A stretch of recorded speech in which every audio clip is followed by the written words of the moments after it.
Hola, en este video vamos a hablar sobre los comités de convivencia laboral y las modalidades de acoso laboral en Colombia. Bienvenidos. El comité de convivencia se crea con el objetivo de solucionar los diferentes tipos de conflictos relacionados con el contexto laboral que se pueden presentar con las personas que trabajan en una institución, empresa u organización. Y lo que busca este comité es contribuir con mecanismos alternativos de prevención y solución de las posibles conductas de acoso laboral de los trabajadores al interior de la empresa.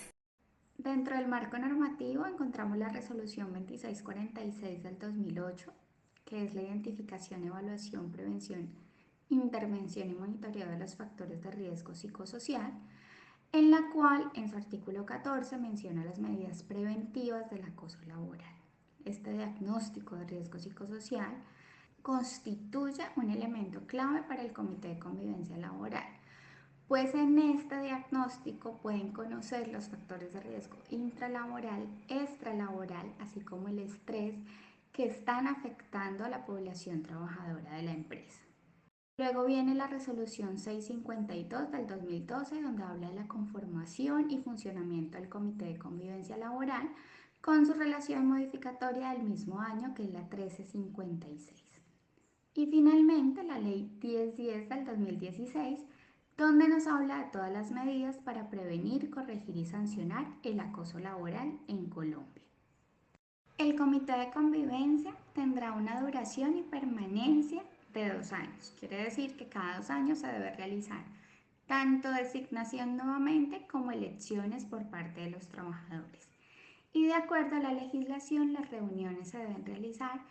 como mínimo cada 3 meses.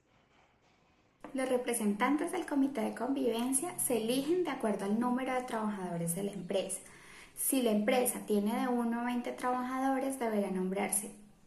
un representante por parte de la gerencia o dirección con su respectivo suplente y un representante por parte de los trabajadores con su respectivo suplente. Si la empresa cuenta con 21 trabajadores o más, se deberán elegir 2 representantes por parte de la gerencia con sus respectivos suplentes y 2 representantes por parte de los trabajadores con sus respectivos suplentes. Este proceso se realiza a través de la designación por parte de la gerencia a través de un comunicado oficial a todo el personal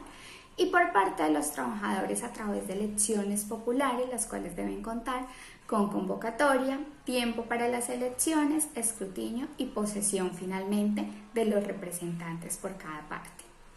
Existen unas características que se deben tener en cuenta por parte de los integrantes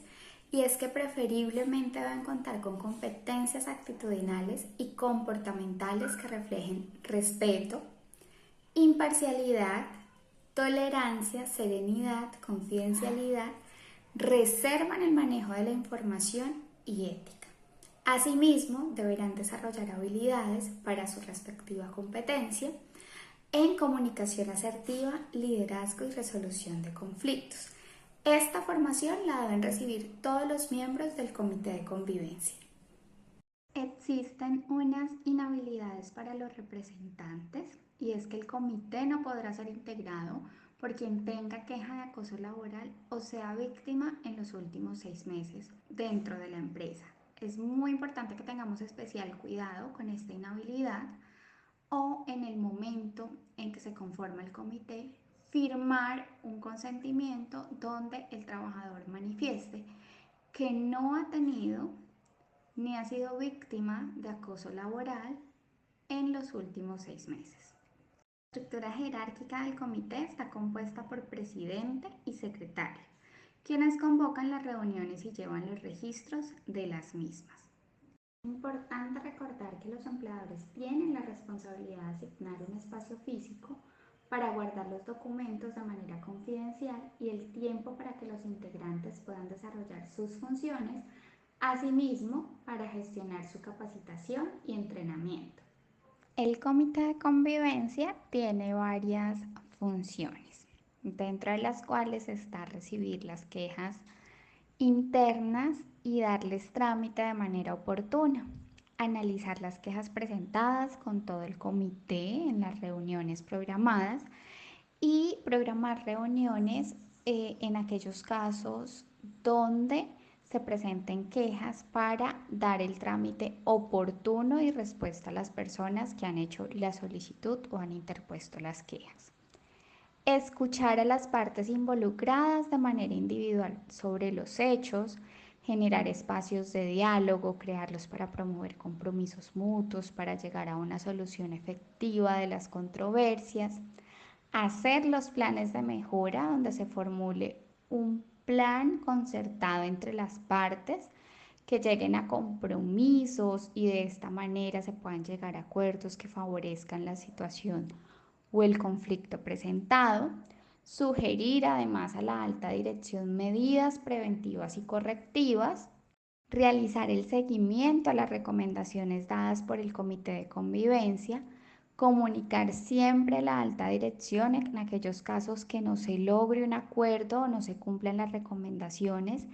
entre las partes involucradas en la situación, problema o conflicto y realizar los informes trimestralmente, incluidas las estadísticas de quejas y reclamos,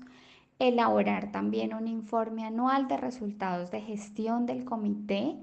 y todos los informes que sean requeridos por organismos de control en visitas o auditorías programadas y no programadas. De acuerdo al concepto de la Ley 1010 del 2006, en su artículo 2 menciona que toda conducta persistente y demostrable ejercida sobre un empleado, trabajador, por parte de un empleador, un jefe o superior jerárquico inmediato o mediato, un compañero de trabajo o un subalterno encaminada a infundir miedo, intimidación, terror y angustia, a causar perjuicio laboral, generar desmotivación en el trabajo o inducir a la renuncia del mismo, se considera acoso laboral. Dentro de las modalidades de acoso laboral encontramos el maltrato laboral, la persecución laboral, la discriminación laboral, la inequidad laboral, entorpecimiento laboral y la desprotección laboral. Vamos a ver cada una de ellas. Se entiende por maltrato laboral todo acto violento contra la integridad física o moral, la libertad física o sexual